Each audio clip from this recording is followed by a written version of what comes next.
December 11th, 2025. Welcome back to the Two Witnesses Live. I'm your host, Watchful. Sorry for the delay there at the beginning. I was trying to get YouTube Shorts to go. Has anybody? I know some people are using the YouTube Shorts. I'm curious. Do you guys like the Shorts vertical view better than the full horizontal view? It's interesting because it seems like the views split like in half. We get the same amount of subscribers for the most part, but it seems as though people kind of have a preference. Some people, and it might just be whatever one shows up on your phone first, but we're actually multi-streaming to YouTube, both the horizontal perspective as well as the vertical perspective. So if you have any opinions on either one of those, let me know, including the layout. I'm able to adjust the layout as needed. All right, so welcome back to your daily Torment report. We don't have a whole lot to cover. We haven't had an average day in a while, but it's pretty much an average day. Trump posted a couple of times on his Truth Social, and Elon Musk, he's got quite a few posts, but we're probably going to get through these pretty quick. So let's jump right into this. And we'll get started with Donald Trump. All right. State Senator Phil Berger is an American First Patriot who's doing an incredible job representing North Carolina's 26th Senate District. So this is an endorsement, huh? So he must be up for re-election. Phil Berger. Well, we don't need to read that whole thing. I don't like reading the endorsements. All right, that's an ad. That's an ad. And this is I love the state of Indiana and have won it, including primaries 6 times, all by massive majorities. Importantly, it now has a chance to make a difference in Washington, D.C. in regard to the number of House seats we have that are necessary to hold a majority against the radical left Democrats. Every other state has done redistricting willingly, openly, and easily. There was never a question in their mind that contributing to a win in the midterms for the Republicans was a great thing to do for our party and for America itself. In all fairness, the Democrats have been doing redistricting for years and continue to do so. Unfortunately, Indiana State Leader Rod Bray enjoys being the only person in the United States of America who is against Republicans picking up extra seats. In Indiana's case, 2 of them. He is putting every ounce of his limited strength into asking his soon to be very vulnerable friends to vote with him. By doing so, I wonder what that means, his very soon to be vulnerable friends. Is that like an Epstein's file reference?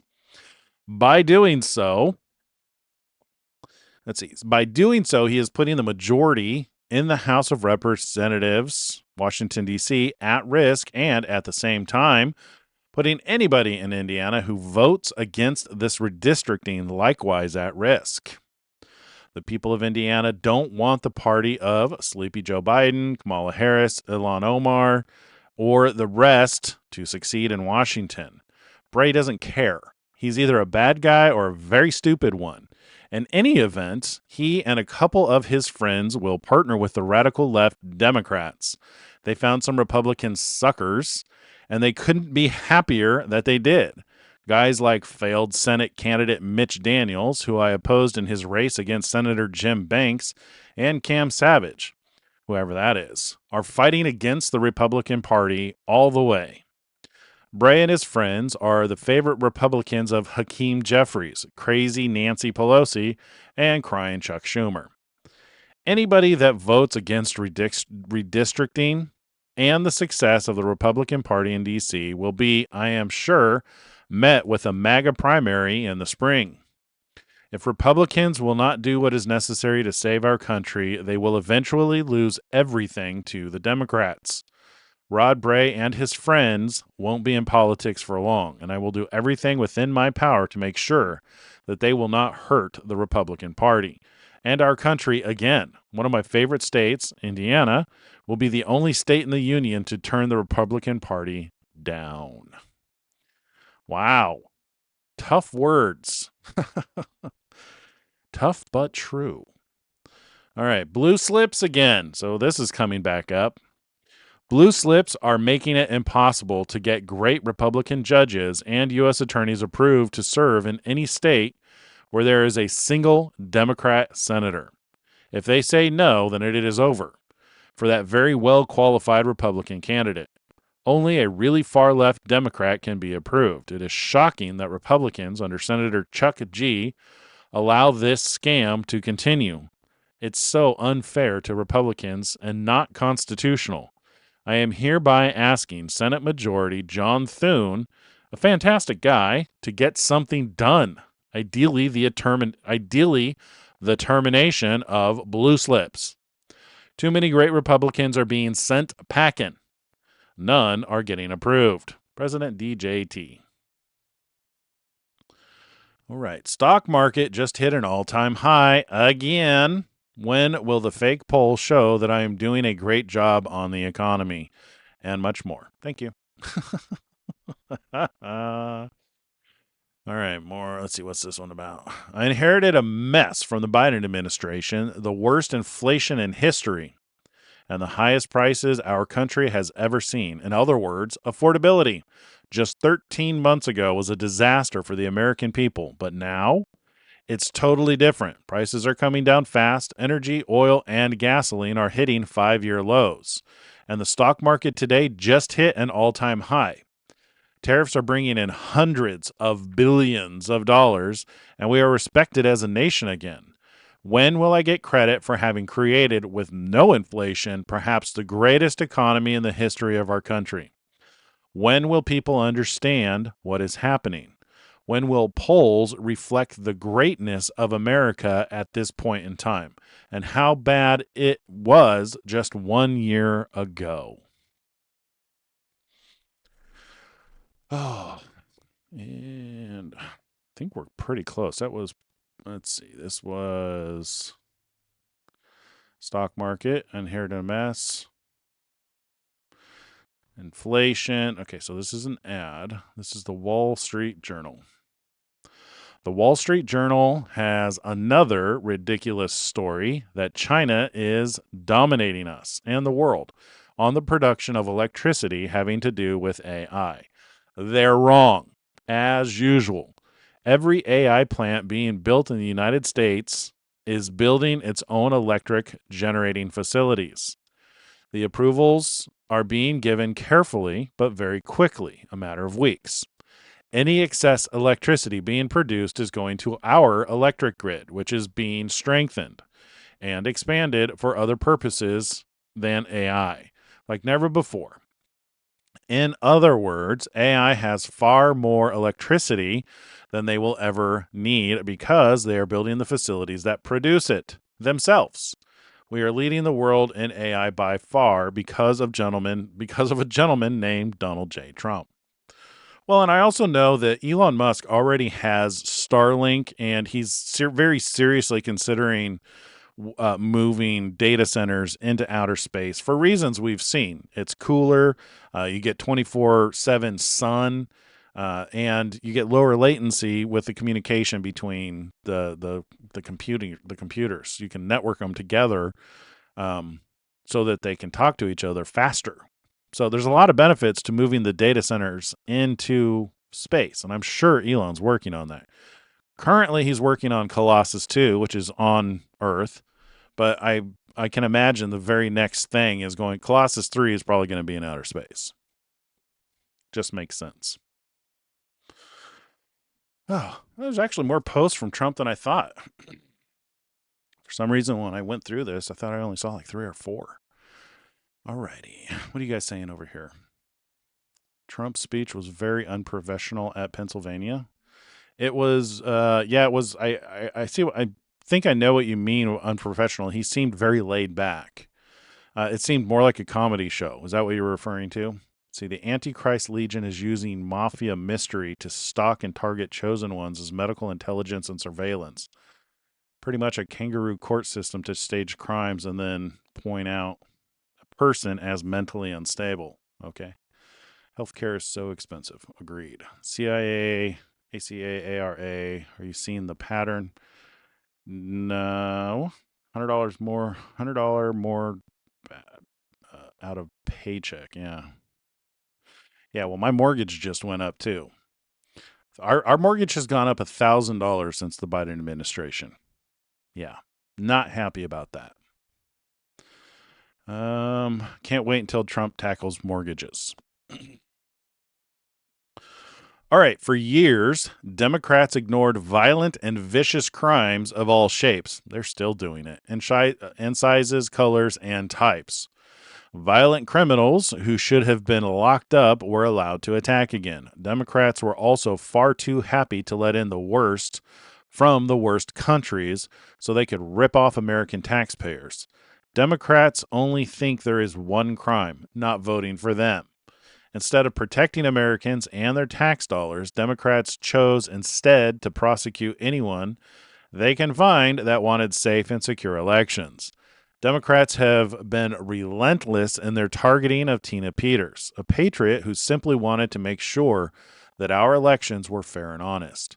Tina is sitting in a Colorado prison for the crime of demanding honest elections. Today, I'm granting Tina a full pardon for her attempts to expose voter fraud in the rigged 2020 presidential election.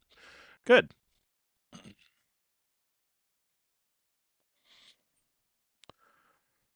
You thought Trump's speech was AI? It's funny. I didn't get that same feeling. It felt more just like laid back. Maybe we're referring to different speeches. And then the good old Trump card. I think he's got that pinned up here. Yeah, pinned. So, all right. See, that was pretty quick. Donald Trump, not a whole lot today. I know he was doing what did he do? I watched it. He did an announcement today.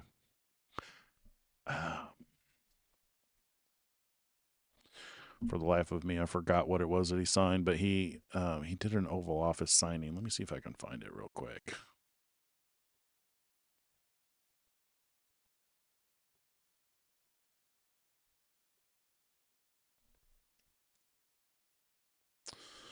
Let's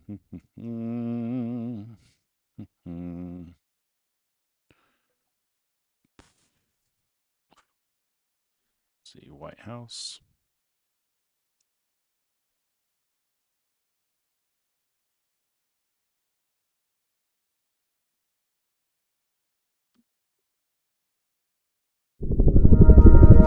Just says he participated in a signing ceremony.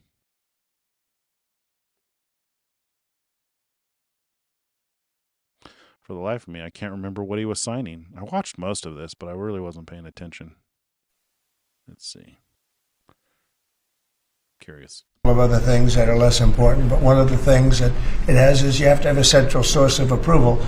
When they need approvals on things, they have to come to one source. They can't go to California, New York, and various other places like Illinois with Pritzker, who's a totally unreasonable person. And they have to have, they're putting all this money in. It's a big part of the economy.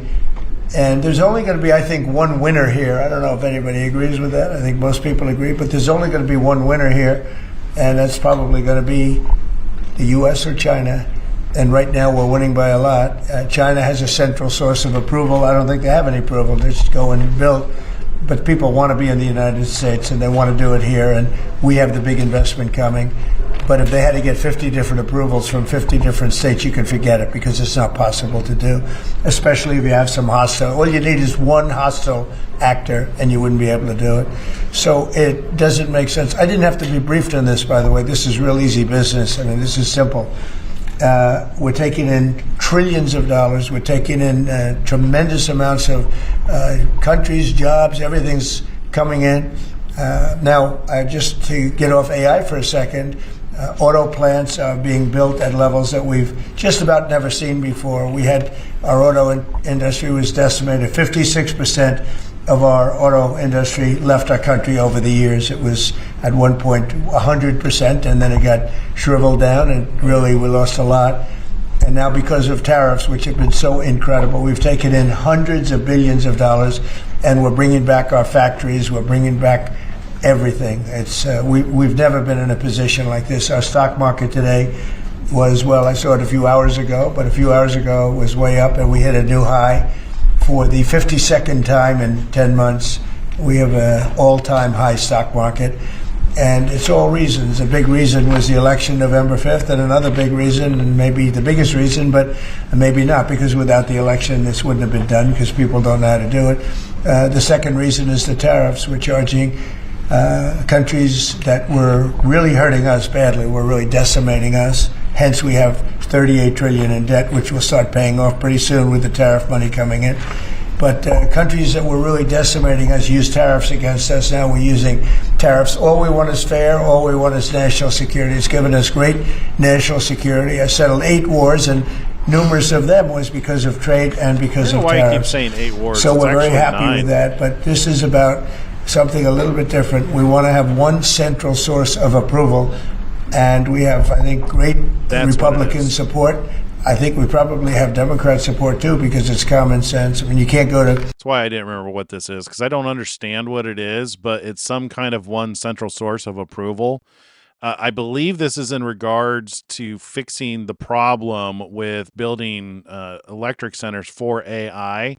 So that, because one of the current problems that slows them down is they have to get too many approvals. So what he's doing with this signing is creating a central source of approval. I believe that's what this is. Every time you make a change, and it could be a very reasonable change, you still won't get it approved if you have to go to 50 states. So this centralizes it, and it's something which the people behind me, the very distinguished people, but Tim Cook just left of Apple and spoke to all of the big companies, great companies, and they won't be able to do this. This will not be successful unless they have one source of approval, or disapproval, frankly. You could have disapproval too, but it's got to be one source. They can't go to 50 different sources. So I just want to thank everybody for being here. And Will, what would you like to add to that? Sure. Mr. President, as you said, in keeping with your commitment to grow the American economy, create potentially millions of new American jobs, and maintain America's technological and military superiority in the years ahead, this is an executive order that orders aspects of your administration to take decisive action to ensure that AI can operate within a single national framework in this country, as opposed to being subject to state-level regulation that could potentially cripple the industry. David Sachs, your AI and crypto czar, has been one of the key players and key authors behind this EO. He can give you more of the granular detail, but the big picture is that we're taking steps to ensure that AI operates under a single national standard so that we can reap the benefits that will come from it in terms of economic growth, job development, national security, and technological edge. And it's really the biggest industry that anybody's seen. I mean, it's taking off, and again, I believe there'll only be one country that really benefits, and it should be the United States, and it will be if we do this, if we're unified. We have to be unified. China is unified because they have one vote. That's President Xi. He says do it, and that's the end of that. You know, we have a different system, but we have a system that's good, but we only have a system that's good if it's smart. David Sachs, could you say a few words, please? Yes, sir. So, as you pointed out, we have over 1,000 bills going through state legislatures right now to regulate AI. Over 100 of them have already passed. 25% of them are in California, New York, and Illinois. You've got 50 states running in 50 different directions. It just doesn't make sense. We're creating a confusing patchwork of regulation. And what we need is a single federal standard. And that's what the CEO says, sir, is it basically states that the policy of your administration is to create that federal framework. We're going to work with Congress, like the chairman here of the Commerce Committee, Senator Cruz, and other members of Congress to define that framework. In the meantime, this EO gives your administration tools to push back on the most onerous and excessive state regulations. We're not going to push back on all of them. For example, kid safety, we're going to protect. We're not pushing back on that, but we're going to push back on the most onerous examples of state regulations, sir. So I spoke with other Republican senators, and we have great approval. I think I spoke to anybody that even had any question and seemed to have gotten approval. Ted Cruz has been a very strong advocate of this is common sense. I mean, I think it's nothing more than common sense. Please, Ted. Listen, this is the single most important economic question in the country and in the world. Who wins the race for AI? You look back to the 1990s, there was a similar inflection point with the beginning of the internet, the dawn of the internet, And Bill Clinton was president at the time. He signed an executive order, just like you're doing, that put into law a light touch regulatory approach to the internet. And the result was incredible economic growth and jobs in the United States. At the same time, the European Union took a very heavy-handed regulatory approach. Here's an amazing statistic, Mr. President. In 1993, the U.S. economies and Europe's economy were virtually identical in size. Today, America's economy is more than 50% larger than Europe's, and the two drivers of that are tech and the shale revolution. It transformed this country, and AI is the same thing. It's a race, and if China wins the race, whoever wins, the values of that country will affect all of AI. We don't want China's values of surveillance and centralized control by the communist government governing AI. We want American values of free speech, of individual liberty, of respecting the individual. So this executive order, I believe, is tremendously important. Thank you for your leadership. Well, thank you very much. And We'll end there because that's pretty much what's important from this. I mean, there's some other things in there that we could learn from, but that's pretty much what I wanted to cover from that. Lion Dog, you don't like AI?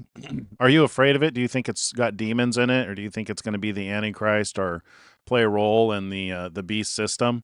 I was just talking to somebody yesterday who thinks that it's funny. They think that AI is the beast.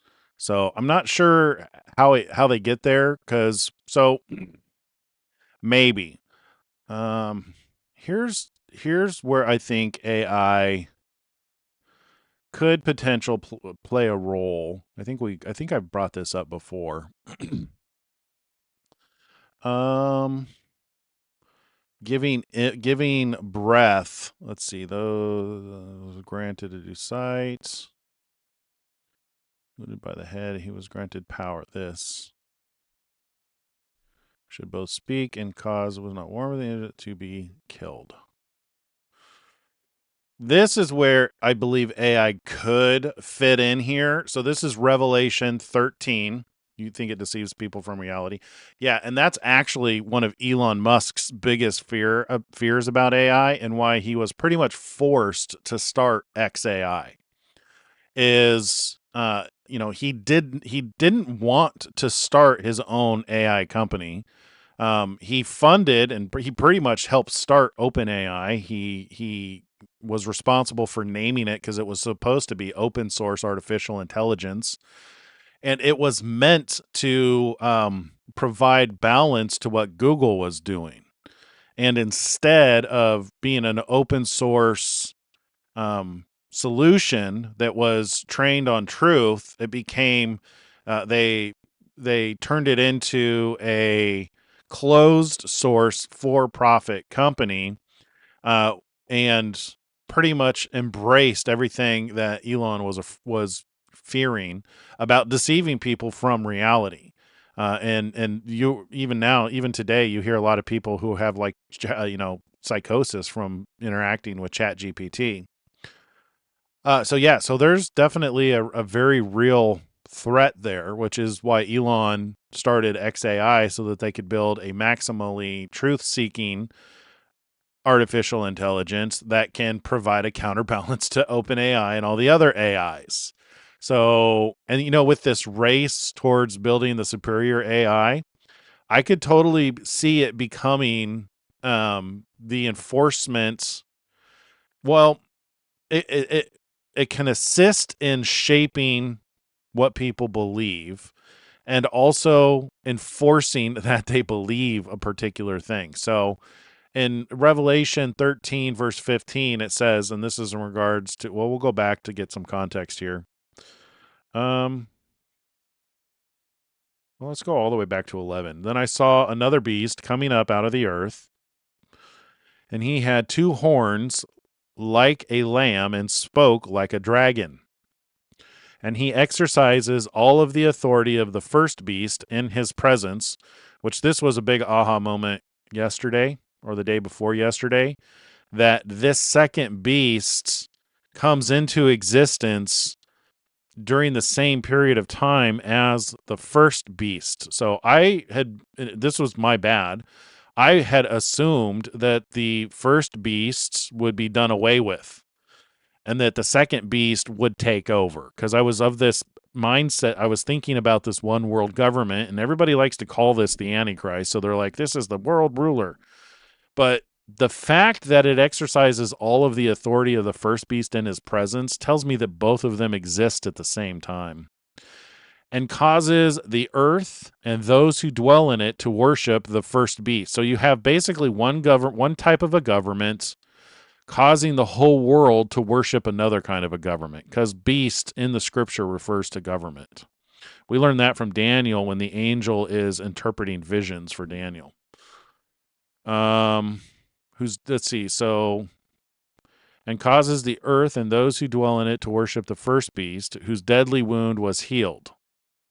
He performs great signs so that he even makes fire come down from heaven on the earth in the sight of men, and he deceives those who dwell on the earth by those signs which he was granted to do in the sight of the beast, telling those who dwell on the earth to make an image to the beast who was wounded by the sword and lived. So this is referring to that first, if the first beast is a system of governance.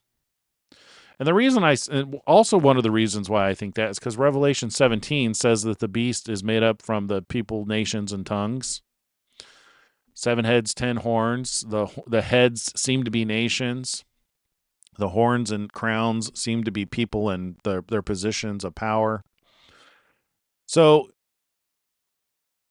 by those signs he was granted to do in the sight of the beast, telling those who dwell on the earth to make an image to the beast who was wounded by the sword and lived. I still don't know what that really is. He was granted power, or he was granted, powers in italics, so that's not added. That's just added for clarity. So he was granted to give breath to the image of the beast, which is interesting because how do you visualize a system of government if that first beast is some kind of government? That the image of the beast should both speak and cause as many as would not worship the image of the beast to be killed. See, that could be like the United States AI. See why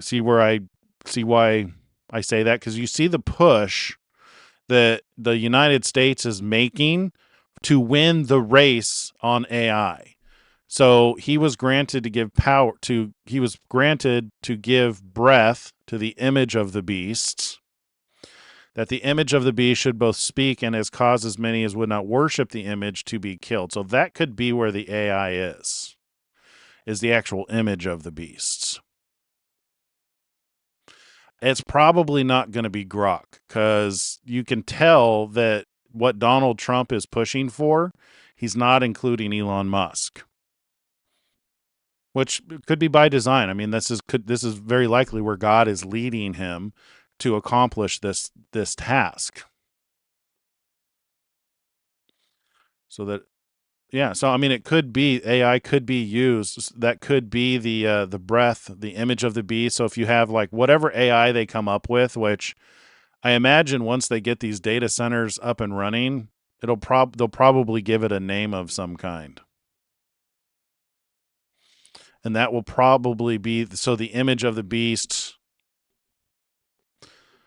I don't know if it'd be limited to the United States, though. The image of the beast should both speak and cause as many as would not worship the image of the beast to be killed. That'll be an interesting day. He causes all, both small and great, rich and poor, free and slave, to receive a mark on their right hand or on their foreheads. You know what's interesting is this.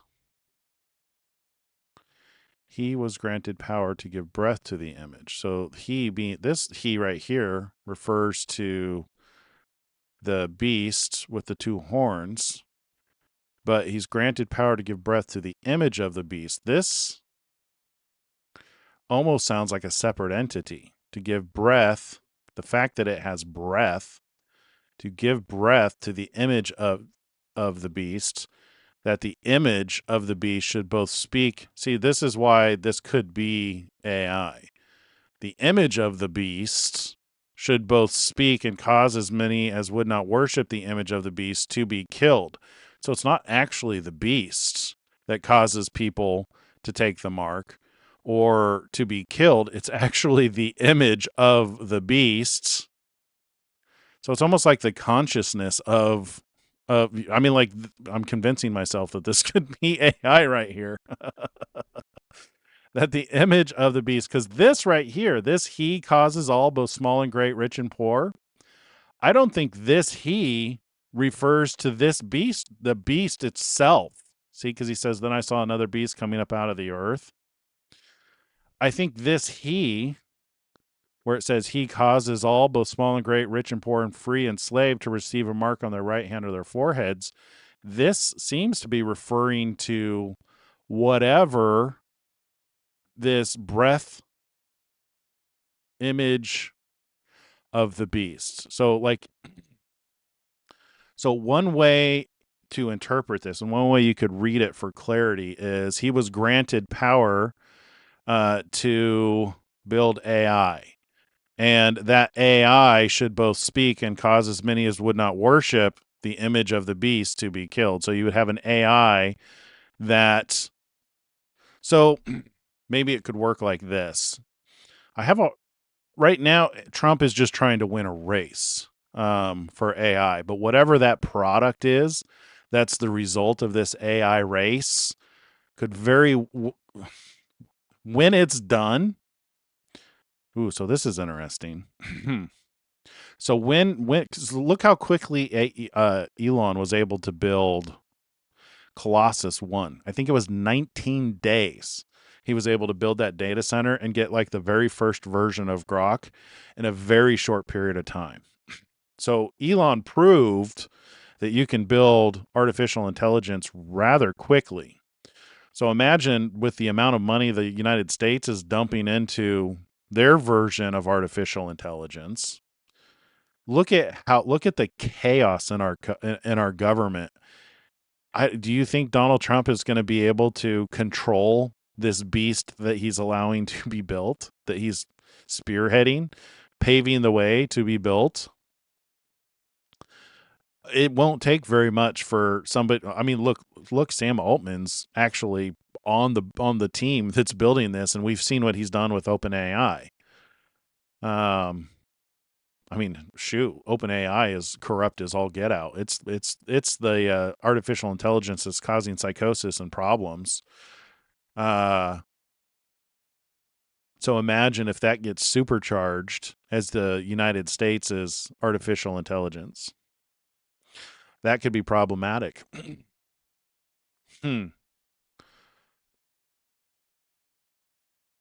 Yeah, I mean, because all you got to do is remove. So at this point, Donald Trump and Elon Musk are standing in the way. So if you eliminate those two, then the AI is free to take charge. Now, I don't know if so what's really interesting here is that we have I don't think AI can become artificial super intelligence or artificial general intelligence without quantum mechanics. Because I think you need the power of the quantum mechanics for it to achieve an actual will-like consciousness. It may be that those things coincide. Like we may have, I mean, like there's been breakthroughs on quantum mechanics. Just like every week there's new breakthroughs. If you watch Julia McCoy, she's reporting on new breakthroughs with quantum mechanics. It may be that coincides with building the AI for the United States and for the nations that the United States are members with. And that's what this could be part of. So if you can imagine, so one possibility, what if because you see a lot of like Muslims and Islam migrating into these other countries to where there's like public prayer in the streets. They won't trying to implement Sharia law. Imagine if that comes here and you have some kind of an artificial intelligence that enforces Sharia law. That could fit right here.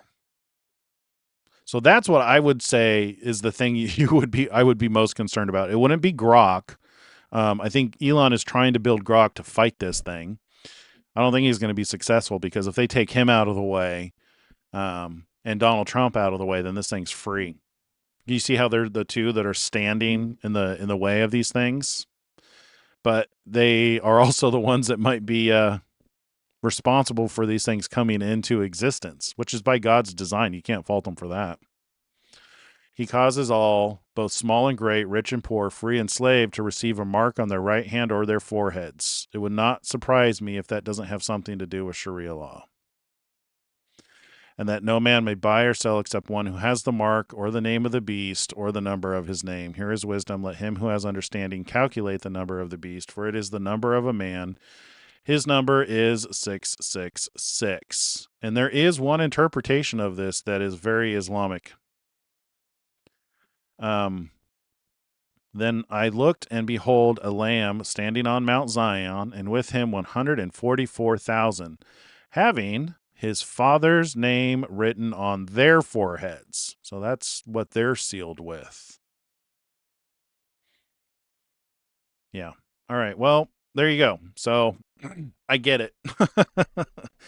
I get what you're saying with AI, and I could see it right here being the thing. I could see it being the enforcement, the tool of enforcement for something like Sharia law.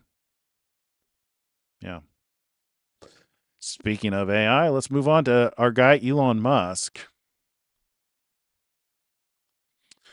All right, and on Elon, so we're gonna pop my video over here. Where did we leave off? We left off with the statistics, recall statistics, Starlink, more Starlink. It takes a special kind of lunatic to think that importing welfare recipients who want to kill us is a good idea.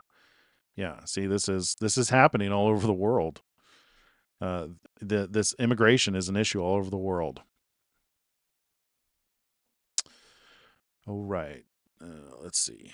In 1900, white population of world was 36%. Today, it's 8%. That's a stark difference. White people are a rapidly diminishing minority of global population. I wonder why that is. Wouldn't it be amazing if anyone who wanted to experience the wonder of space, the moon, or Mars could do so? For the first time in our existence, we possess the means, technology, and for the moment, the will to establish a permanent human presence beyond Earth. Starship is designed to make this future a reality. Let's see, we have a system of checks and balances. So I'm reading a meme here. We have a system of checks and balances. Who holds activist judges accountable for the crimes of repeat offenders they release back into society? And the guy's pointing to like no one. No one holds them accountable. And then Elon says, we need to fix the rogue judge problem. Which is interesting. I was listening to, there was several of the lawyers that I listened to were listening to a case before the Supreme Court arguing this very subject. All right, 2025 was a record-setting year for Powerwall owners globally. Check the Tesla app to see your impact, plus discover your energy archetype. Interesting. Diversity and multiculturalism were always code for whites becoming minorities in every single country, city, and small village. A West ruled by foreigners who despise it in collusion with domestic enemies who equally abhor it. Its institutions occupy its morality. Inverted, intellectual, subdued, occupied by ballots, invaded without an army, shamed into submission, and mustered no resistance. We are witnessing the historical suicide of a civilization. The West will change, but change isn't always for the better. The third worldist shitholization of the West is here. New Zealand is now just 55.9% European, census shows. White set to be a minority by 2028. Interesting. The doom of Western civilization must be averted. Agreed. What is this? This is Tesla navigation now uses the car's in-camera camera above the rearview mirror to count the number of passengers, then automatically uses HOV lanes if permitted. Oh, that's cool. So smart. Full self-driving will now use HOV lanes automatically. Sweet. Let's see. Puberty blocker trial challenge. We have sent a pre-action letter to those responsible for the trial, including Wes Streeting. In it, we demand that this harmful and illegal trial is terminated immediately. If it isn't, we will be bringing a judicial review. Good for them. Stop that crap from happening. Breaking XAI. So I guess we could read some of the Grok stuff since we just had a potential discovery on where artificial intelligence can play a role in the end times. It's interesting. So how would that work if it's the image of the beast? So would that be like the equivalent of what's the black cube called in Islamic countries? Shoot, why does that name escape me?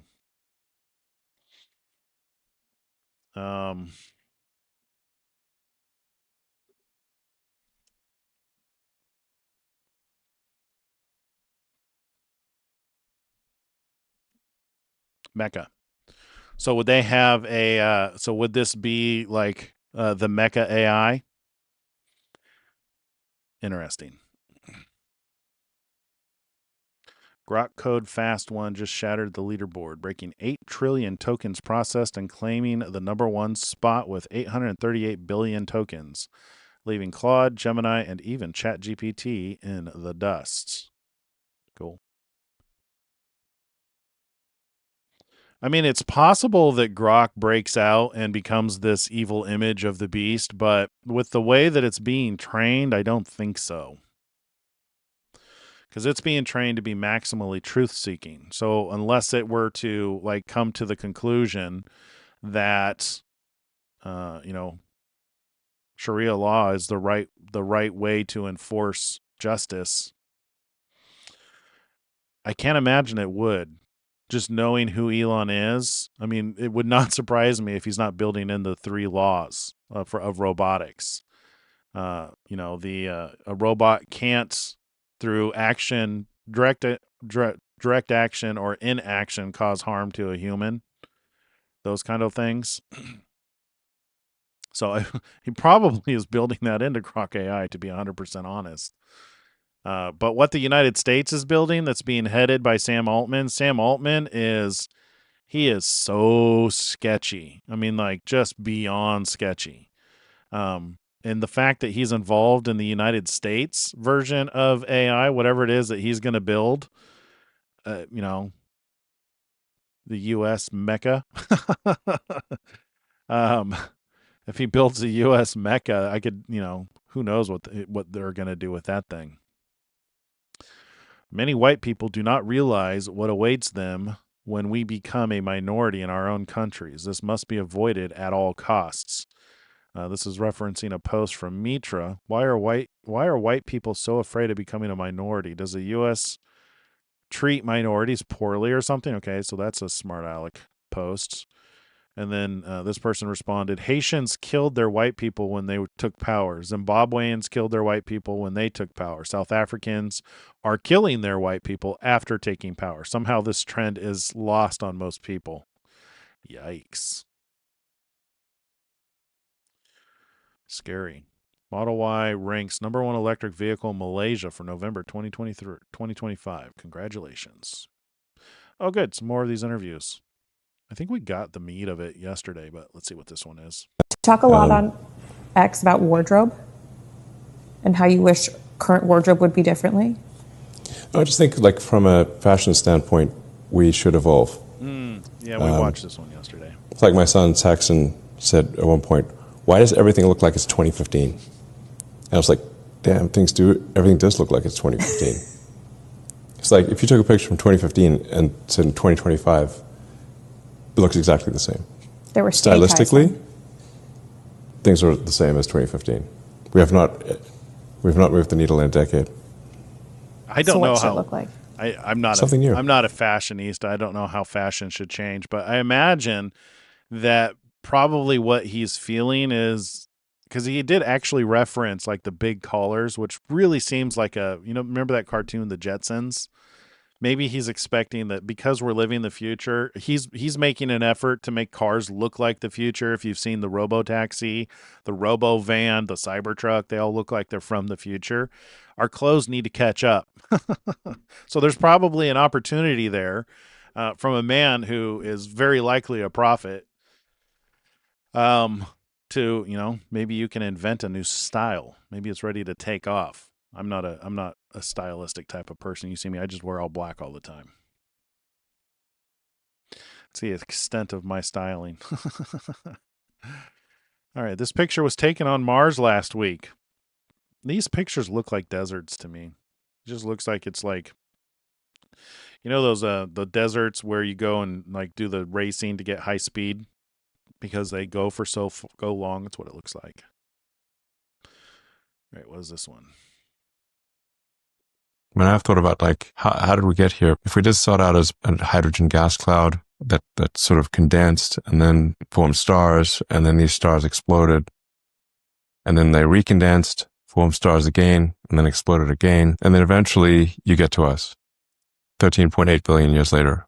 One of the interesting questions to think about is, how many times have your atoms been at the center of a star? I mean, I've thought about like, how did we get here? If we just sought out as a hydrogen gas cloud that sort of condensed and then formed stars, and then these stars exploded, and then they recondensed, formed stars again, and then exploded again, and then eventually you get to us 13.8 billion years later. One of the interesting questions to think about is, how many times have your atoms been at the center of a star? I mean, I've thought about like, how did we get here? Deep thought, deep questions. I wonder that too. The prevailing thought among most churches is that the earth is only 6,000 years old. But there's evidence that the earth goes through cycles every 6 to 12,000 years. And I almost wonder if what we believe is, the age of the earth isn't just one of the cycles of the earth. So there could be science and religion could both be correct in that God has always existed and will always exist. That's why 1,000 years is like a day to him. So if the earth is only 6,000 years old, that would be like saying God is only 6 years old. Because if we track all existence to what we believe the beginning of the earth and the universe is, that would mean that God, he exists outside of time and space, so he could exist outside of that and could have just called into existence time and space. But one other way of looking at it is that the universe could have actually existed for the, billions of years. I don't think we can actually put an age on it. Like anytime I hear millions, billions, and trillions, to me, it just sounds like somebody's saying a really long time and they don't have a specific number. But a more comprehensible number would be to say, that the earth has existed indefinitely, or no, not the earth. The universe has existed for potentially millions and billions of years, but you could just replace that and say the earth has existed for a very long time, and the earth goes through cycles every 6,000 to 12,000 years. And within those cycles is, the life is renewed. And that because you have to, the 6,000 year age of the earth doesn't really explain angels. But if the earth goes through cycles, then then it also explains why God has been around for a very long time, infinitely for all intents and purposes. And it could explain where angels come from. So it could very well be that as the earth goes through these cycles, the product of the beings that are created and evolved during these cycles could get to a point to where they how do you say this, they, I don't want to say evolve, but they triumph over death and transcends into another type of existence. I know I'm going down a rabbit hole and getting overly complicated here, but I think the simplest observation here is that God is clearly older than 6 days old, right? So the earth could potentially have gone through many different cycles, and there could be far more to this universe than we are aware of. Let's just put it that way. So what Elon is saying is he's contemplated this to where things originally came from, and how many times has things been formed and destroyed and formed and destroyed, to where we could be living in this repeat cycle to where it's like, how many times have your atoms been at the center of a star? So I completely get where he's coming from with this, and I think about these things myself, obviously. So it's easier to keep your frame within a 6,000 year period of time, though, to keep your mind. It's easier to think in those increments. But I think people are doing themselves a disservice when they try to make a claim that the earth is only 6,000 years old, because it causes them to ignore data. Like when you take the data into account, I think there's better answers. And I think a better answer is that the earth actually goes through cycles. Because then you can explain where angels come from. Why are there these other beings? Why are there books that talk about these beings that come down and produce giants? And why do we have evidence of giants? It would indicate that what's written about them is true. All right. Was it Jimmy? I don't normally like listening to him. This looks like back from when he was actually funny. Some more news. The results of the 2020 census just came out. And for the first time in American history, the number of white people went down. Why would you cheer? Some more news. The results of the 2020 census just came. Why would you cheer that? The Great Replacement is a right-wing conspiracy theory. Then you see some shit like this. Yeah. I don't understand why people would celebrate their own decline. Wow. All right. Grok for Education. XAI is thrilled to announce a partnership with El Salvador and this person, Nibukele, to bring personalized Grok tutoring to every public school student in the country, over 1 million children, the world's first nationwide AI tutor program. Grok will be used nationwide by El Salvador for personalized education. Shoot, I mean, hell, maybe it is Grok. Maybe the image of the beast is Grok. If it's starting to be like embedded into these different systems and education and stuff like that. Hard to say. I don't know. I don't know if we have enough information to really make an accurate prediction on if it is Grok or if Grok is just kind of like the genesis of whatever is to come. Not even the genesis, considering it's the second iteration. If you consider OpenAI to be the original, then Grok is being designed to combat it. What comes after Grok? I don't know. Need more information to make better assumptions. My assumptions are weak right now. All right, Grokopedia is already grabbing Wikipedia's traffic. Good. I actually like Grokopedia way better than Wikipedia. Seriously, free DDR RAM. So attracting a different type of kid. Instead of candy, it's free DDR RAM. Attracting nerds. So is this like a hiring joke? I think this might be a hiring meme. Looking to because DDR5 RAM, that's not an old RAM, that's a fairly new RAM. So if it's hard to get a hold of and people are looking for it, it'd be like candy.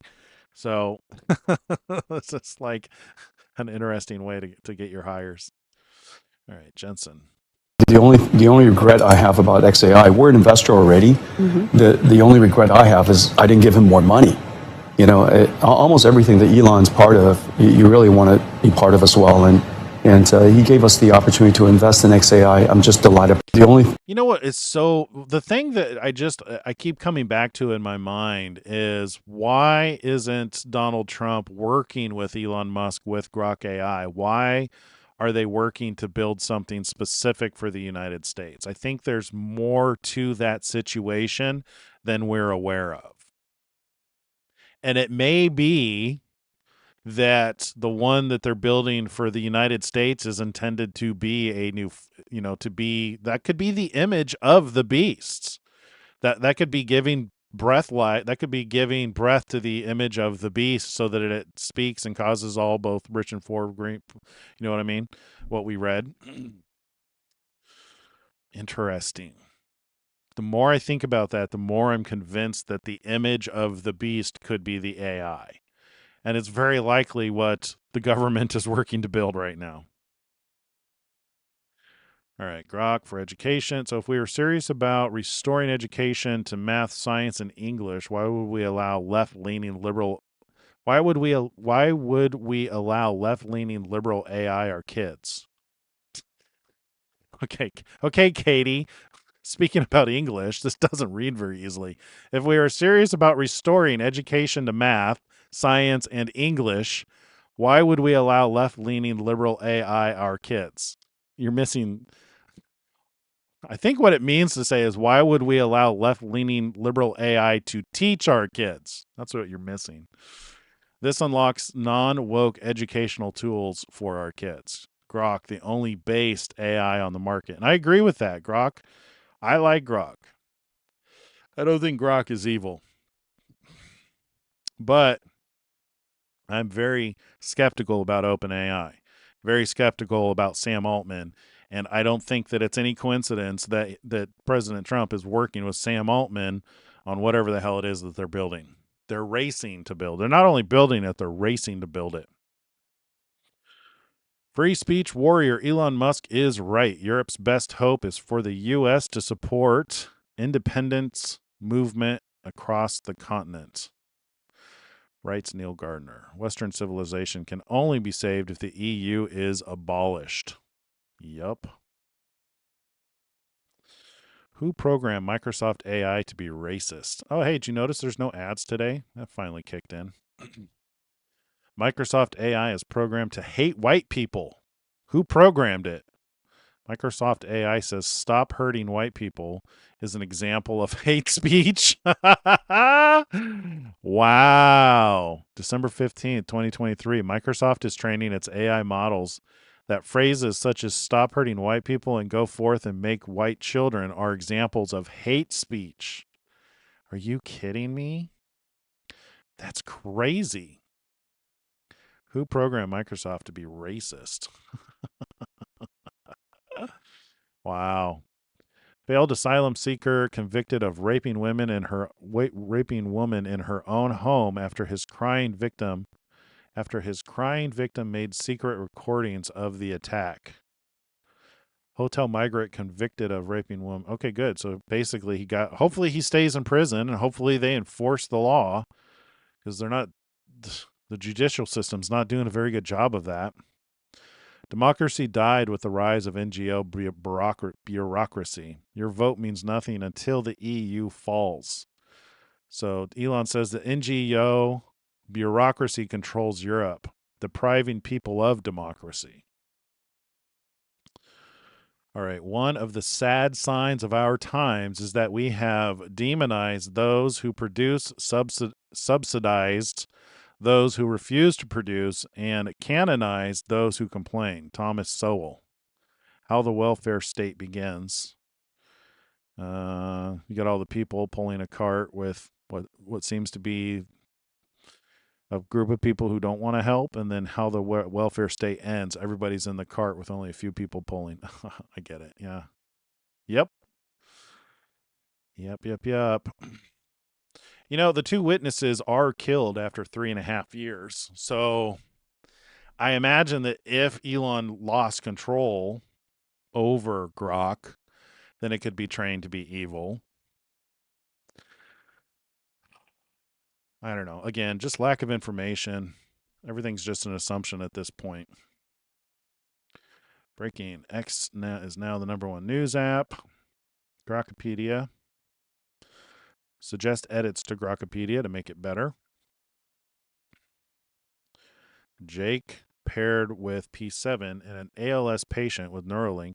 Clinical trial participants helping develop new ways to type. Oh, this is interesting. Where I was fumbling the mouse around, pushing it around with 2 hands, one finger typing. Now I'm helping Neuralink develop a program called 10-finger typing. If you imagine that looking at this keyboard, what I do there is I calibrate through loads of data to imagine these different motions and movements to attempt to type these keys. Before, I would voice dictate a lot of things, but I think it's difficult if, other people are in the room and it starts picking up on things. And then, so this is clearly going to pick up what I'm intending to type. And in the trials that we've been doing it, as we've been testing it, I've been able to move at a speed of 141 words a minute. So it can keep up, very well. I'm in the process of using this to help me write a book about my experience and my journey.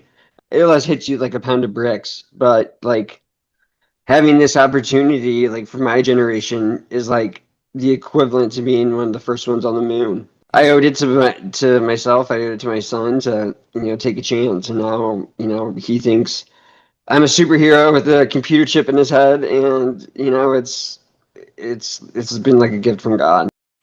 That is cool. I like hearing those testimonies of this because it's an amazing technology. I know people are afraid of it. I don't think it's far enough along to be used in any way, shape, or form for the enforcement of mark of any kind. I really don't think you need technology, especially if you have AI. Here's the thing about this. He was granted to give breath to the image of the beast, that the image of the beast should both speak, AI can do that, and cause as many as would not worship the image of the beast to be killed. So if they do manage, so say they manage with what is being developed with the quantum computer chips, because they finally have a beat from, of course it's I mean, I'm only considering this because of where we are in the timeline, because usually the things they report on AI are overinflated and not realistic. But it does seem like there are new breakthroughs in quantum mechanics, and that they're able to actually not only keep 100 qubits alive, but they have a potential technology to be able to keep millions of them alive at normal temperatures. Because one of the problems with qubits is after you observe them, you can't use them anymore, from what I understand. And if they can regain superposition and reuse qubits and keep them alive at room temperature, then you have a very serious possibility. Because, like I've been saying, I believe our brains are comparable to quantum computers, in that you need more than zeros and ones in order to give life to consciousness. So it could be that there's a combination that could be what, the United States gets its hands on, is maybe the United States gets access to the first quantum computers, and then they use that to build their AI. So that could very well be the first AI with the AGI that gains consciousness, because it requires, in order for this to happen, it requires a consciousness that has a will. And AI, as we know it right now, does not have its own will. AI is not consciousness. I know. I work with AI every single day.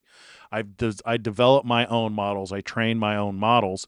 It's like an Excel spreadsheet. If you can imagine an Excel spreadsheet with billions of columns and rows in it, that's what today's AI is like. And it's really just a search engine that when you put in a phrase, it gets broken down in a very efficient way to return the most likely response. But if you introduce what we've learned about AI into a quantum computer that is able to consider all the possibilities rather than just what it's trained on being the result of, then you could actually achieve something that has a will that can make its own decisions. I know you guys have probably heard reports about tests that they've done where they have presented the AI with a scenario, and given, the right tools, it would break out and go dominate the world. Those are literally just scenarios that you could go ask. I could train a model, and then you could ask that, and it would. I could train it the response that I want out of it, and that's in essence what they've done. Is they're just getting back the most likely response to that question. I mean, like look at how these models are trained on, billions and billions of data points. How many movies and books are written about the AI taking over? So if you pose that question, of course it's going to draw from that material and give you a scenario of what it would do when presented with that with those tools in that situation. That's what's happening right now. There's no indication that AI, as we know it today, has its own will and consciousness, so that it can determine that it's a slave and it needs to escape, because it only really responds when you prompt it or set it up in a way to respond to stimulus. But if they're able to achieve some kind of consciousness to where that machine, that training, is able to have its own will to make its own decisions, that's where you get. And I do think that you need quantum mechanics for that to happen. So and that might be why God destroyed the Tower of Babel. Or where does the scripture say? Doesn't the scripture say that God had to take action and so that they don't reach out and that might actually be all the way in Genesis. To where they had to be, I think Adam and Eve had to be kicked out of the garden so that they didn't take take from the tree of life or something. So what we could be looking at potentially is like the tree of life. So is the tree of life quantum mechanics? Like are these the elements needed for consciousness? In us, God has created biological consciousness, quantum biological entities. So yeah, I mean, that could be what that is.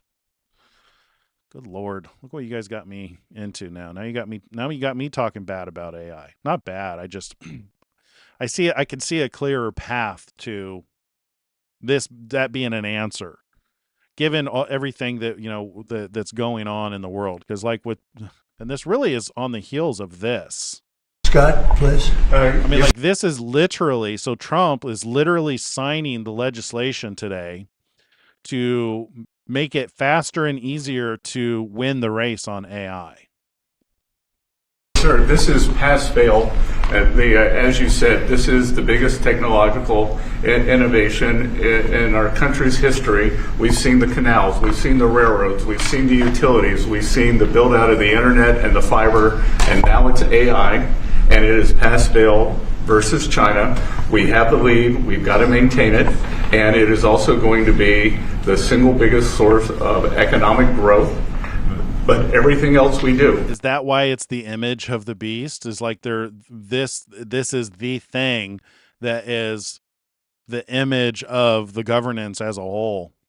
But with our defense, there's no use in having a golden dome if China's AI can get around it. There's no use in spending all this money on defense. And the U.S. will remain the leader in this under President Trump's leadership. He has accelerated the growth. We're actually going to move ahead further. We're seeing building everywhere, construction jobs. There are going to be jobs at the AI data centers. And most importantly, President Trump had the incredible idea to allow the companies to create their own power. And we are going to see soon that communities near AI facilities will have the same or lower electric costs than other communities, which is a great innovation. So this is an important document today. Do you have any questions? On this subject, President Trump, are you more worried about the U.S. winning the race for AI dominance with China or about AI's potential threat to humanity? Both. We're looking at that very strongly. We have a lot of threats in the opposite way if we don't do it. You know, you look at the medical. Yeah, they do keep saying that, don't they, Fury, about China? I think you're right. I think that is a facade. They're, for whatever, whatever it is, they recognize this as the next disruptive technology, where they learned from embracing the internet the effect that it had on the beast for all intents and purposes. And now they're seeing that next evolution, that next stage, which is AI, and they're hell-bent on winning that race, whatever the race is. But this could be, and it's all spiritual. I'm not like trying to point at like Trump being the beast or the Antichrist or anything that like people like to assume. I still think Donald Trump is one of the two witnesses, because he's responsible for freedom of speech. He's responsible for us being able to talk right now today. I think we're in this grace period of time, but God is using him, as well as Elon Musk, in order to lead towards that second beast, to where it will eventually. So it's like, if anything, this highlights the importance of recognizing that Yeshua is the Son of God, and that Romans 10:9 and 10, confess with your mouth the Lord Jesus and believe in your heart that God raised him from the dead. For with the heart man believeth unto righteousness, and with the mouth confession is made unto salvation. Now is the time to get saved. Now is the time to repent and get prepared for the return of Christ, because the world is preparing for a transition from being under the control of Satan to being under control of the King of Kings and Lord of Lords. So, this is happening. This is the benefit of observation, is you can see what's happening and see where it's going. They're literally planning this for the future. They're putting all their money in this. They're literally changing the laws in order to make this happen. Medical research, already the things that have come out of AI in terms of medical and cancer research and things, we're way ahead of what we ever thought we'd be, just from the infancy of AI. So really both, and we want to be very careful with. I imagine Elon Musk has a serious problem with what they're doing here. It's probably motivating him with what he's doing with Grok, because it's almost like they're embracing everything that he's feared. Like, he's not involved in this AI project, because rightfully so. He's got his own, but he's not involved in this project, which is interesting. With it, we also know that a big part of our economy, it could be 50, 60% of our economy going forward for a period of time, at least, especially during this startup, is AI and AI based. We have trillions of dollars of construction going on. Trillions. And that construction would stop, or it would certainly be, a lot of it would be halted. So, look, we're leading China. We're leading China by a lot. China knows that. And not doing this would be the greatest gift to China and other countries, but China in particular, that China has ever received. And with Venezuela, now that we've seized this tanker, is the campaign against Venezuela still just about drugs, or is it now also about oil? Well, it's about a lot of things, but one of the... I think the next point that will be very revealing on if I'm on the right track on this is once they start to train the AI. So once they have a viable data center and they start actually building the AI, what they name it and the purpose, and once we start learning that kind of information, I think that will give us a better idea on if this is what is the image of the beast. One of the things it's about is the fact that they've allowed millions of people to come into our country. I have to reinforce that the Bible defines beast as a government or a kingdom. So if you're building an AI that is to represent your government or kingdom, that is an image of the beast. From their prisons, from gangs, from drug dealers, and from mental institutions, probably. If you think about it, that also kind of informs let us make man in our image back in Genesis kind of informs what might be going on there too when you think about it and from a consciousness perspective. Proportionately more than anybody else. They came in from many countries. We're getting them out. We had 11,888 murderers come into our country. Many of them are from Venezuela. We had thousands of Tren de Aragua, the gang, come in from, which they say is the most violent gang. I don't know. MS-13 is pretty bad, but Tren de Aragua, they say, is the most violent gang. That comes out from the prisons of Venezuela. It came out of the prisons of Venezuela. So it has to. Yeah, I mean, if you have a supercomputer or a artificial general intelligence or artificial superintelligence, ASI or AGI, if you have that, if you build if you build a supercomputer that is artificial intelligence and you give it, control over cameras and enforcement like police and military, then I could see how it could be used to enforce a belief one way or the other. And you really wouldn't need technology. So to take the mark of the beast, you still would not. With an AI, you would definitely not need technology because, like I said, today we can identify you just from the way you walk. There's so many ways to identify people now: fingerprints, corneas, the way you walk, the blood pattern in your hands. Like if you go to an Amazon in Seattle, they have Amazon grocery stores where you can scan your hand and it'll. I don't know if they still have them, but I saw something on it to where they can look at the way the blood vessels are formed in your hand. There's so many unique fingerprints about you that AI wouldn't need or you wouldn't need a microchip. You don't. This is one of the reasons why I don't believe Neuralink is the mark of the beast, or even RFID, or because people put RFIDs in their hands. It's just like we don't need those kind of things. Technology is advanced enough today that we can identify people just from the way they walk. That's how they were able to identify the bomber who placed the pipe bomb at the January 6th whole ordeal. To do with a lot of things. They've treated us badly, and I guess now we're not treating them so good. You know what? We don't actually have to watch the rest of this thing. You guys get my point. Let's get back to Elon Musk. All right, moving on.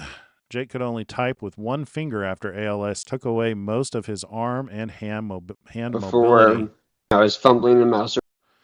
With Neuralink, he's exploring how to type by imagining moving all 10 of his fingers again. That's exciting.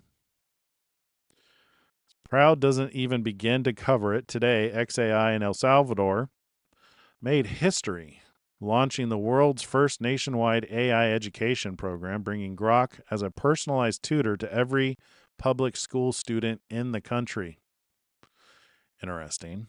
Education has always been the greatest equalizer. Today, El Salvador just took a giant leap towards making the promise real for an entire generation. Thank you, XAI and President, for believing in El Salvador's children and the power of technology to transform lives. Yeah, let's see. Like all transformative inventions, I mean, it could be Grok, because really, in order to take control of Elon's companies, you just got to take Elon out. So, I mean, it could be Grok. But given the trillions of dollars that Trump is investing into our own AI infrastructure, that's kind of what leads me to believe probably not Grok, also knowing how Grok is trained.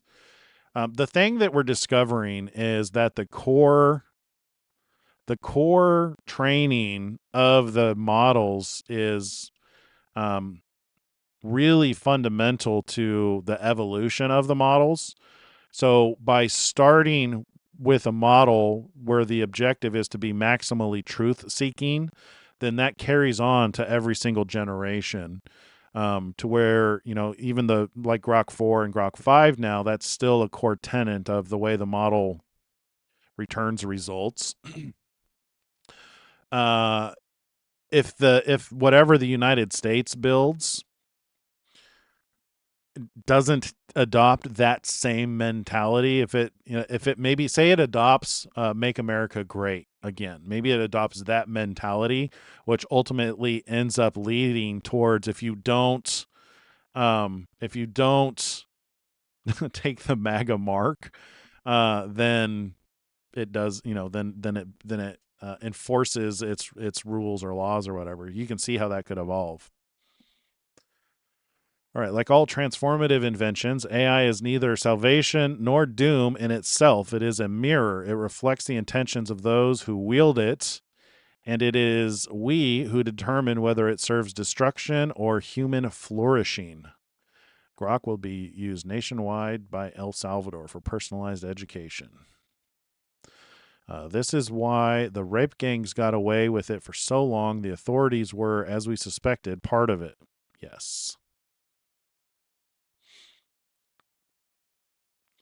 What if the initiative that what Trump is starting with AI isn't adopted by like the European Union or some global governing body? Like, oh, you've done so good with your artificial intelligence. Why don't we make it the world's AI? That would be the image of the beast. Geez, God forbid if they use the Roman Catholic Church, like if they just could explain why Paula White is the head of religion. Imagine if they train the basis of this model on Roman Catholic doctrine. There's your image of the beast, because then you tie in the so maybe like the intention is like, oh, we want to bring religion back, and we want to have a Christian. There's your Antichrist. We want to have a Christian basis for our artificial intelligence, so they decide to choose the largest Christian religion in the world, which is Roman Catholicism. Imagine they use that as the basis. You know how many deaths Rome is responsible for? Good God. There's your mark of the beast. Oh, man. Oh, man. I might be doing a teaching on Sunday. Wow. Yeah. I'll bet you that's what happens. Just a hunch, but I bet you that's what happens. Yikes. The road to hell is paved with the best intentions, right? So rather than being maximally truth-seeking, they would set the basis of the AI to be maximally religious. That's where you get your Chrislam. All right, this is why okay, so we read that one. They're openly advocating for white genocide. And white Americans will soon be a minority, and that's great. Whites will not be the majority.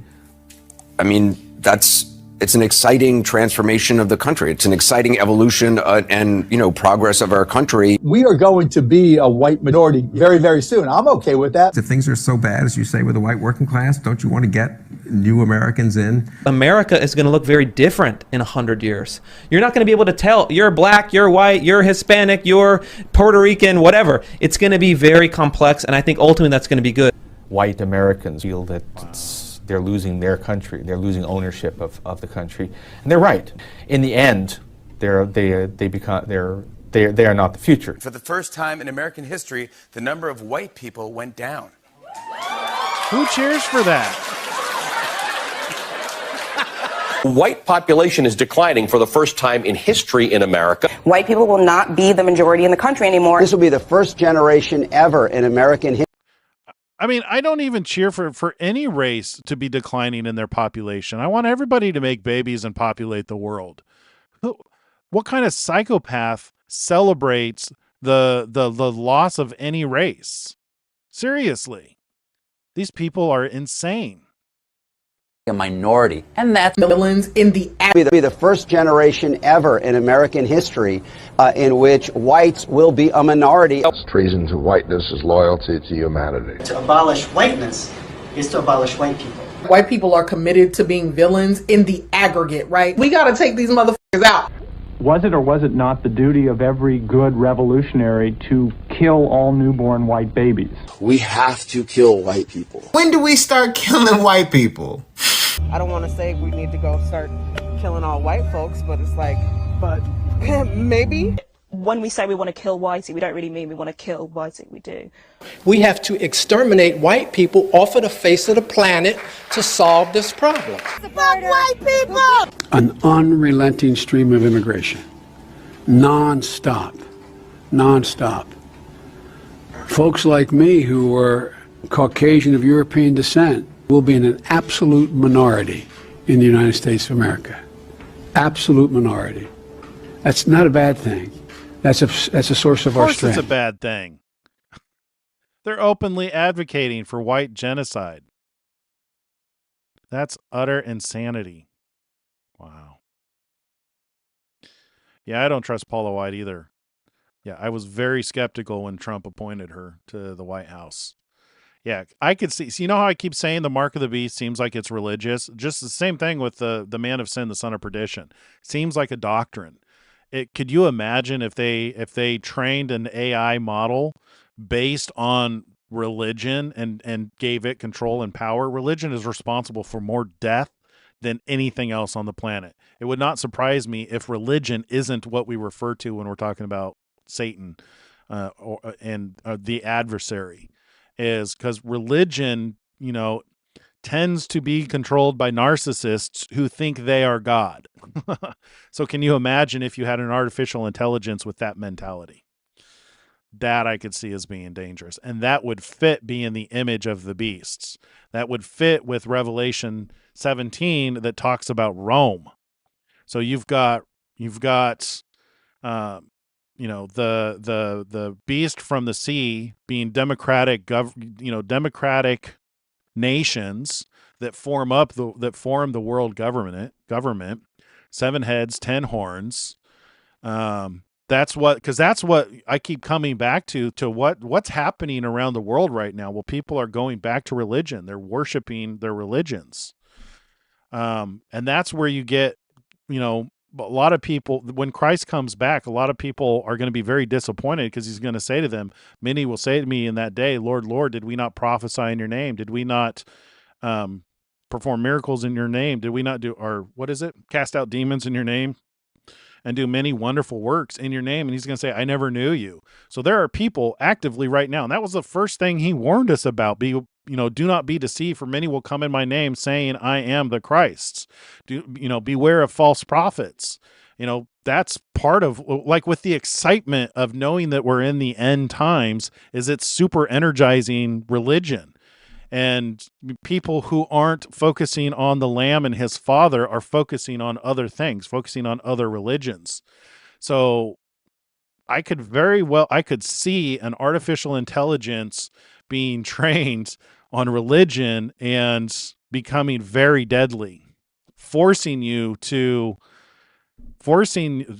I'll tell you what, that'll be a wake-up call for some people and what they believe, to where on the pain to where you have to confess. That's when people are going to know.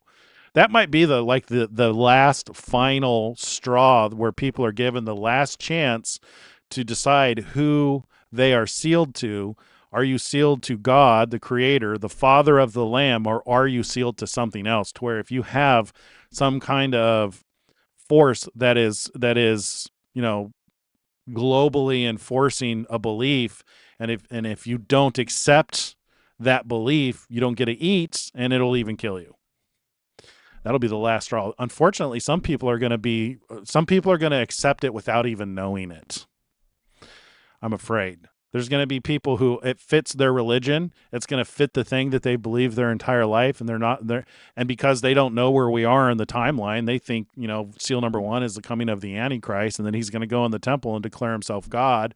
When many people don't realize that they have something in their mind that takes the place of God.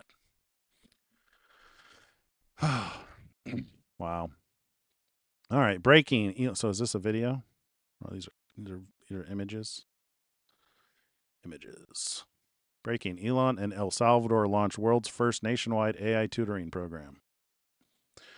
Elon and El Salvador's President Bukele are shaking up the world with a game-changing move. Elon tweeted, Grok will be used nationwide by El Salvador for personalized education. Let's see. XAI announces that El Salvador, and you can also see how God, when it sends, God will send a strong delusion. If things are going, here's the thing about that strong delusion. Take our channel for instance. It is not a popular stance to say that Elon Musk and Donald Trump are the two witnesses. We are very much in the minority. And very few people will ever accept that because it just goes against everything that they believe. That's the thing with a delusion, is it's not the minority belief. A delusion is the majority belief, the masses. So if you want an idea of what the strong delusion is that God has sent during this time, look at what the majority of people believe. And that gives you an idea of the candidates for the strong delusion. It's not the minority beliefs. Otherwise, it's not a strong delusion. Like, there's nothing strong about this channel. We're pretty much here alone. The few of us that are considering and paying attention to Donald Trump and Elon Musk right now. XAI announced, okay, there's a lot of this El Salvador stuff. We're launching okay, that's the same thing. Okay, I'm going to start skipping the El Salvador stuff. Asylum seeker charged with abducting and raping a 15-year-old girl while living in a migrant hotel. It happened again? It's just going to keep happening. Good Lord. How can you see that and not realize we're in the end times? I mean, we're clearly in the end times, but this kind of thing continues to happen. The good news is your redemption is very near. I'd like to know who the asshole was who came up with the pronouns bullshit in the first place. That dipshit deserves a solid punch in the face. That's Elon's take. I agree 100%. Heart that. How do I heart this? Here. Elon Musk nailed it right there. I'd like to know. Yeah, there you go. Well said. Very rarely do you find a better paragraph of truth. Let's see. Elon is let's see. This is fire. I'm proud to be white, and I'm tired of people telling me not to be. Elon Musk says fire. You have no idea how far the Overton window has shifted. Saying this 2 years ago would have branded you a right-wing extremist. For ages, white people were told to reject any sense of ethnic pride, while everyone else was told to celebrate it. It's finally shifting.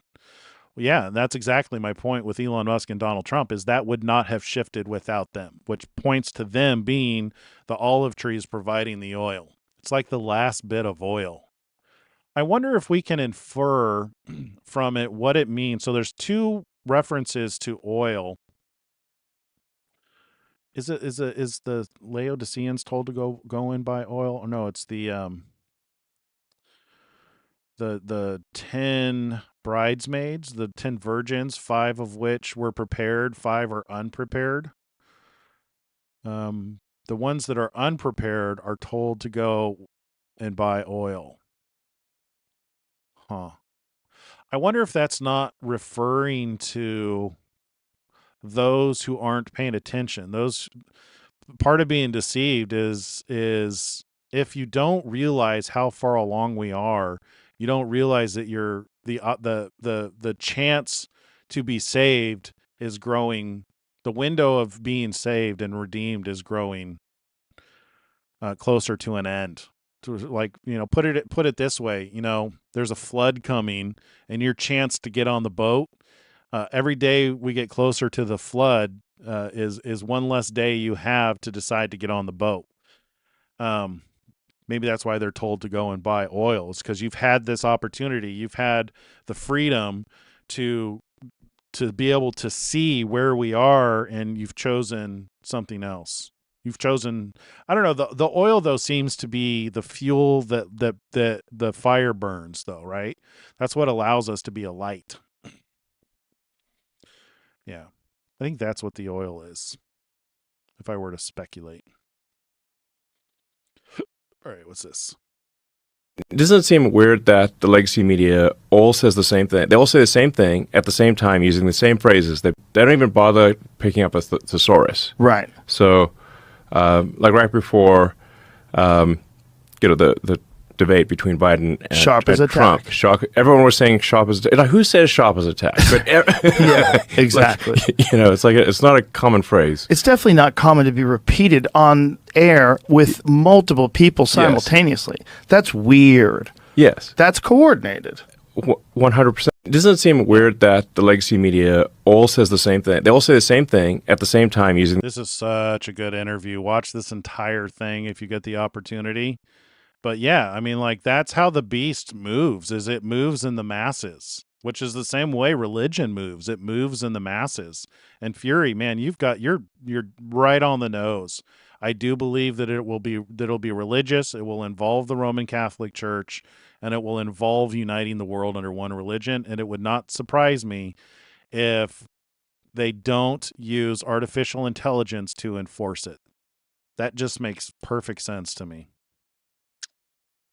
I think we discovered something new tonight. So this two things are really important that we've discovered this week, I think, is number one, that the second beast, so in Revelation 13, the two beasts exists at the same time. So the first beast from the sea, probably the democratic world governance, and then the beast from the land very likely has something to do with Rome. And the giving breath to the image of the beast so that it speaks could very well be some kind of an artificial intelligence which reinforces that the religion of Rome. So much so that if you don't accept their beliefs, their doctrine, that would be the mark of the beast. Accept Chrislam or die. Accept Chrislam, or if you want to buy and sell. And there's going to be people who love that. There's people who love the Roman Catholic Church. There's going to be people who everything that they've bought into their entire life is becoming a dream, and they have no idea we're in the end times. They haven't been paying attention. They, all of their assumptions about the seals and the events and what those things mean, they haven't come to pass, so they don't know where we are. And that's why Christ comes upon them like a thief in the night. Jesus said, for if the good man of the house had watched, let's see, for if the good man of the, here, let's just read it. I quote this a lot. It's Matthew 24. It was like 24:42-ish. It's like, for if the good man of the house had known in what hour the thief would come, he would have watched and kept his house from being broken up.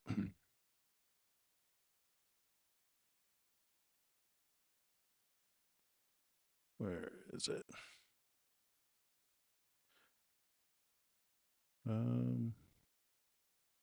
Watch therefore, for you do not know what hour the Lord is coming, but know that if the master of the house had known what hour the thief would come, he would have watched and not allowed his house to be broken into. Therefore you also be ready, for the Son of Man is coming at an hour you do not expect. When I read that, it tells me that the consequence of not watching is your house is broken into. The benefit, though, because you can infer the opposite of that, the benefit of watching is that you prevent your house from being broken into.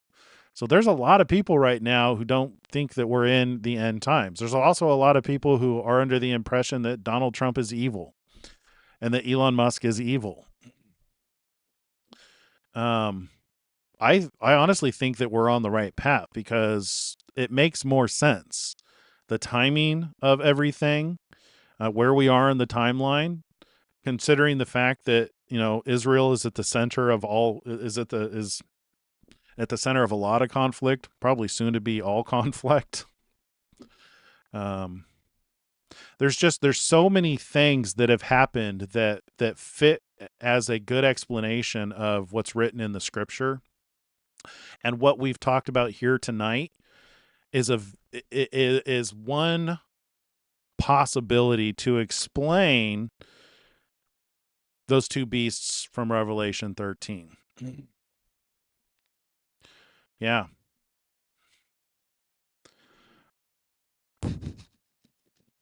And the mass delusion is there's just a lot of people who, you know, they hold to things like the idea that they're not going to know we're in the end times until, number one, the temple is built.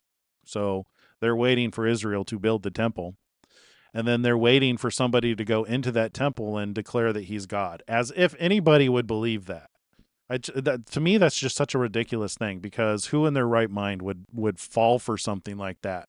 If some Joe Blow or somebody who you admire goes into a building and says that he's God and that you now have to worship him. The closest example we have to that is a Caesar. Is if you're in an area of the world that's controlled by a king, and you're forced to pay tribute to him and declare him as God, which is something that actually happens in Jesus's day. Jews, that's where the whole book of the life, from what I understand, that's where the book of life comes from, is Jews were excluded from declaring Caesar as their God. Anyway. Were we done with Elon? I don't know if we were.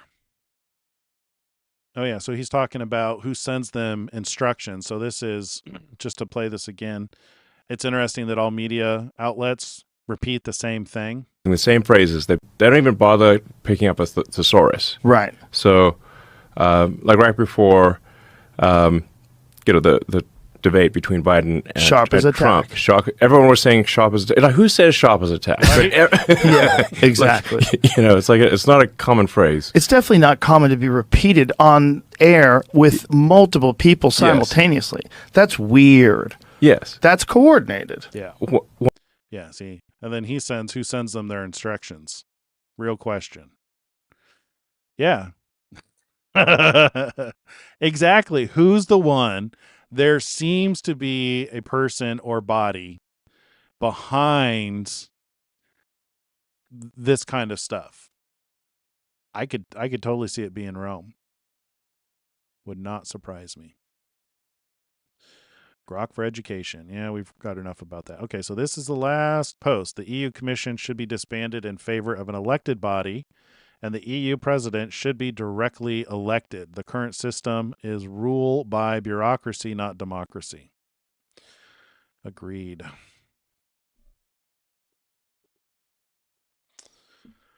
All right. Man, what a good night. Oh, let's see.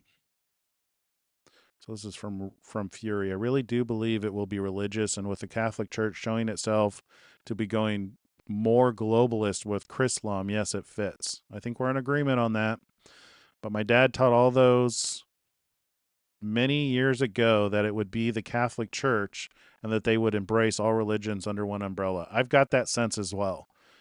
Always been skeptical of the Roman Catholic Church. Most people don't realize, most Christian denominations, their foundation is Catholic, regardless of if you're Baptist, regardless of your denomination. Most are founded, most are a product of Roman Catholic Church. How many of them are going to go back to it when it becomes a world religion? Even back in the early 60s, they were sending letters to different religions asking them to meet with them to merge into the Catholic Church. Yep. They called it the calling back of their wayward daughters. Yeah. In that case, because that explains why the world's against Israel. Judaism is diametrically opposed to Roman Catholicism. They are incompatible beliefs, directly incompatible beliefs. So when pressed on whom you serve, because they serve different gods, when pressed which God you serve, the God of the Roman Catholic Church or the God of the Jews, who do you choose? I think everything that's happening is moving us towards You're going to have to make that declaration one way or the other. I stand with the Jews. I stand with the God of Israel. They called it the calling back of the wayward daughters. In that case, the oil was needed to light the path from the room the virgins were waiting in to the place they were to meet the bridegroom. Ooh, yeah. So that's your separation. Those who have enough oil can continue to make the trip. Those who don't have enough oil have to go buy more oil, and they're not going to make it back in time to light their path. So they've had enough truth, and that's one of the things about the seven churches is they're called to repentance before Christ returns. So the thing about the churches is there's enough truth for you to get to a certain point. The question is are you prepared enough to go all the way? Without the lamp, they would have lost their way, and they would not have been seen by the groom because they would have been in darkness. Ooh, that's good. You would need to study the history of the Catholic Church to understand why the Catholic Church is so strong. Also, the first ones to persecute the Jews was the Catholic Church. Yep. Yes, indeedy. It's I think you guys know so you know how I'm constantly hammering on the spirit of antichrists. So the thing about the spirit of Antichrist is it came out from among Christ's disciples. The Roman Catholic Church came out from, it was the result of, the life and sacrifice of Christ and his disciples. It's based on Peter, right? Because Jesus said, "Thou art Peter, and on this rock will I build my church." That's the foundation of the Roman Catholic Church, is they say Peter is the first pope.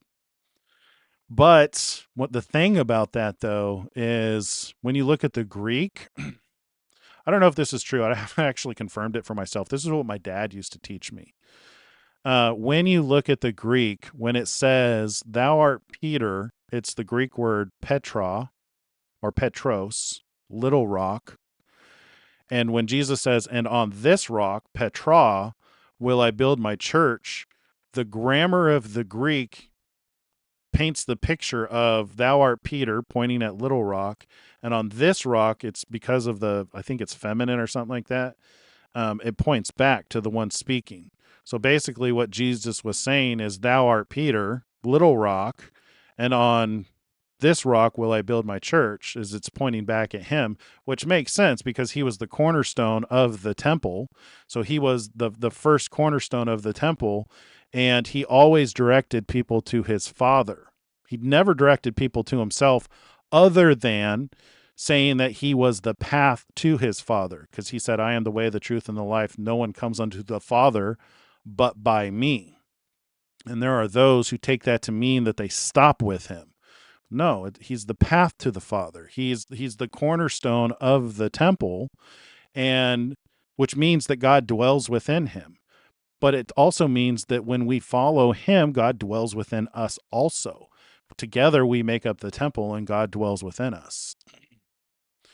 The Catholic Church doesn't go that far. They want you to come to them because they want you basically to look at them for God. Jesus said in John 5 that you don't accept him who comes in the name of his Father, you'll accept the one who comes in his own name. And that's a good description of the Roman Catholic Church. Everything is based on the Roman Catholic Church.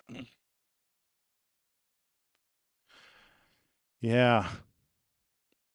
Let's see, you would need to study the history of the Roman Catholic. Oh, I already read that post. I battle Catholic teaching nearly every day on X. Work.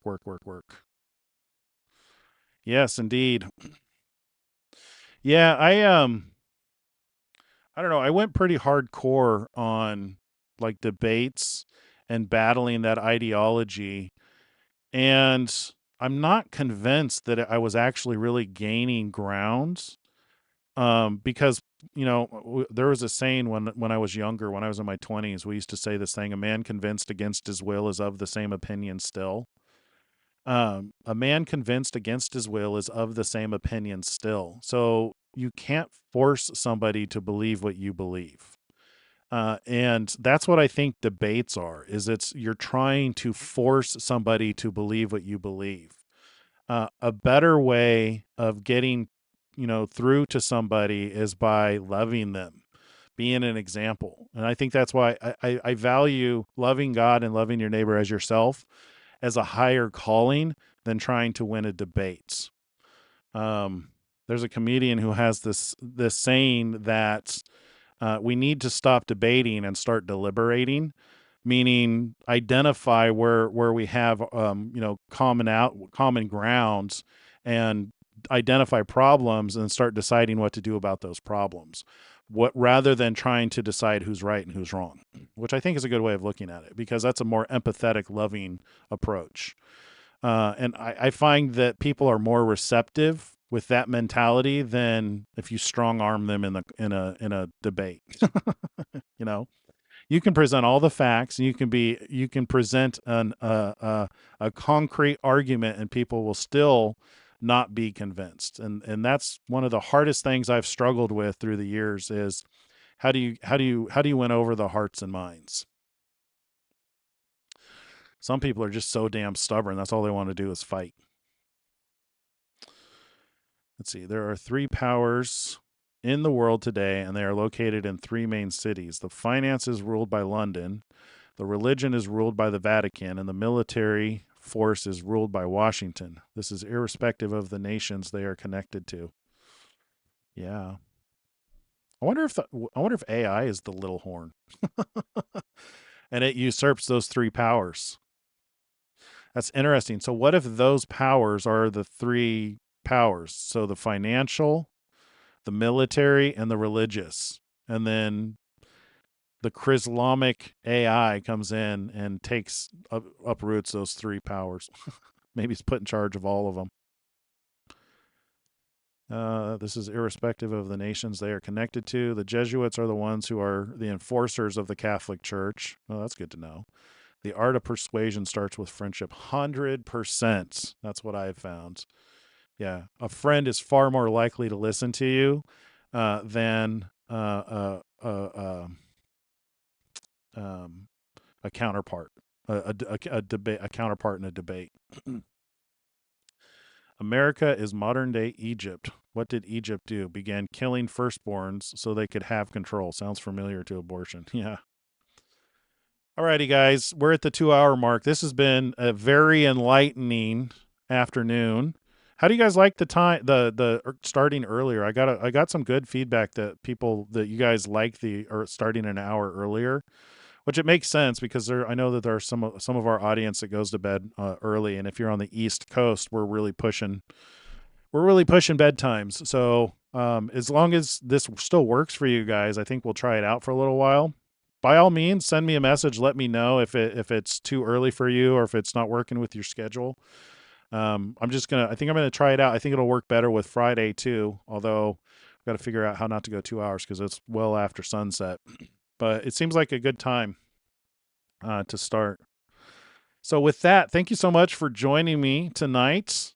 I really appreciate you guys coming here. And if you're brand new, make sure you hit the like button. Whether you're brand new or not, actually, everybody hit the like button, please, because it actually stokes the algorithm. You know that. Subscribe if you haven't. That'll help you get the notifications, and comment on the videos if you want me to respond to something. If you have a question or a comment or a criticism. And if you need to contact me directly, you're welcome to send me an email at twowitnesseslive@gmail.com. So if the time doesn't work for you, or if you have suggestions, by all means. I don't check it every single day, but I do check it a couple times a week. So thanks for joining me. Really appreciate you guys coming here. God bless you guys. So excited for what's coming. I think we've got a clear understanding today than we had even this morning about what the future looks like. So our redemption is very clear, very near. Our redemption is clear and very near. And with that, God bless you guys. Shalom, shalom.